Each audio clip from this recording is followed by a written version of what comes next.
Collective একটা meeting হবে, বড় মিটিং। তো সেদিন আমরা গাইডলাইন্সগুলো দিয়ে দেব। সেই গাইডলাইন্সের উপর ভিত্তি করে এবার রেসপেক্টিভ সাবজেক্ট যারা সিলেবাস সাব কমিটি আছেন তারা নিজেদের অ্যাজ পার দেয়ার কনভিনিয়েন্স তারা মিট করবেন, করে তারা এই রিভাইজ সিলেবাসটা দাঁড় করানোর চেষ্টা করবেন। এটা কি কেমন হবে, মানে কোন আদলে?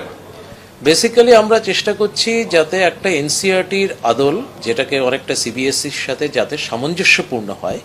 তার কারণ হচ্ছে এখন ন্যাশনাল পার্সপেক্টিভে যে কোনো রকম কম্পিটিটিভ এক্সাম সমস্তই কিন্তু এখন মোটামুটি একটা ওই সিবিএসসি যে সিলেবাস বা এনসিইআরটি যেটাকে বলা হয় গাইডলাইন্স, সেই গাইডলাইন্স মোতাবেক হয়।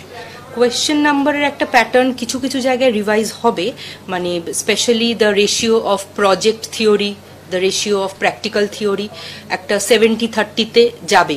কিছু কিছু জায়গায় সেখানে মানে এক্সট্রা কিছু ওয়েটেজ দেওয়া হয়, যেগুলো উইল বি অল্টার্ড।